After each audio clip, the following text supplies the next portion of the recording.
अस्सलाम वालेकुम जी। आज मैं मौजूद हूँ सैन फ्रांसिस्को में गोल्डन गेट ब्रिज के ऊपर। इसकी बड़ी ज़बरदस्त हिस्ट्री है, आप ये वीडियो देखें आपको मज़ा आएगा। एक बड़ा तारीखी मकाम है।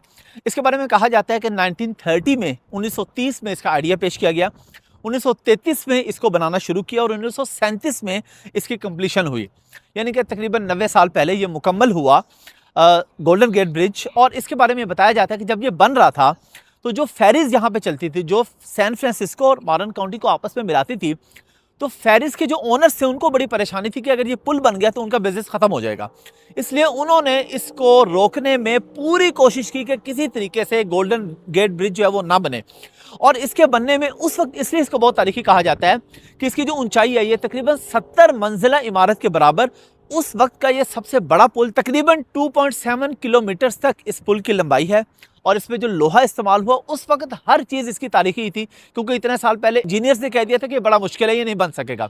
उसकी क्या रीज़न है कि इसका जो पानी है नीचे वो इंतहाई गहरा है। ये अगर आप सामने देख सके इस वक्त ब्रिज को, तो इंतहाई गहरा पानी, और इस इलाके में जलजिले काफ़ी आते हैं, जलजिलों का भी काफ़ी खतरा रहता है और हवाएं बहुत तेज़ चलती है, तकरीबन 100 किलोमीटर फी घंटा की रफ्तार से। तो इंजीनियर्स ने कहा कि ये तो बनेगा तो टूट जाएगा। तो ये लचकदार पुल है, यानी अगर तेज हवाएं चलें, जलजला हो, कोई भी ऐसी और कुदरती आफत अगर आती है तो इस पुल के अंदर इतनी लचक है कि ये कई इंच तक झुक सकता है। यानी कि ऐसा नहीं है कि जरा से ये पुल हिले और ये टूट जाए।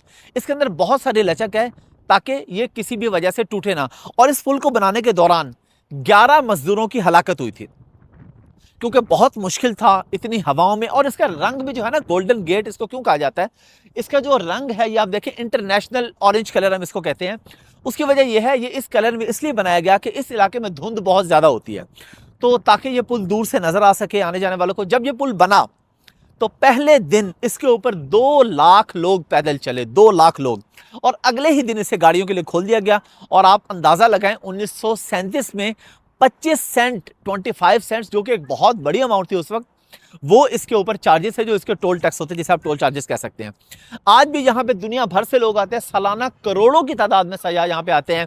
और जो भी लोग सैन फ्रांसिस्को आते हैं उनकी कोशिश होती है कि इस तारीखी मकाम को विजिट किया जाए। इसमें 2-3 चीज़ें हैं।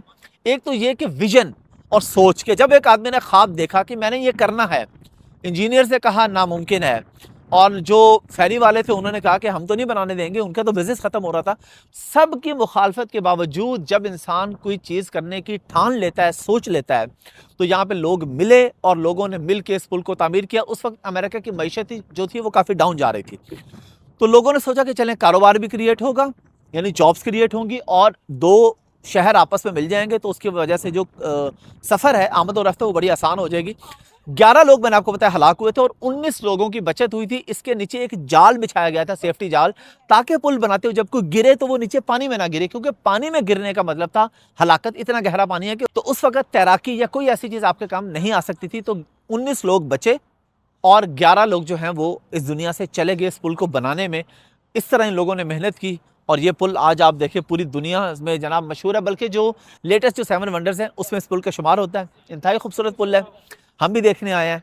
आगे भी मैं जहाँ जाऊँगा इंशाल्लाह मेरी कोशिश होगी कि साथ साथ आपको सैर करवाऊँ और कोई और चीज़ें जो ऐसी हैं जिनमें कोई तारीख है, जिसमें कोई विजन है, जिसमें कोई सोच है, प्रैक्टिकलिटी जिसके अंदर है, वो चीज़ मैं आपको दिखाऊँ। Thank you very much.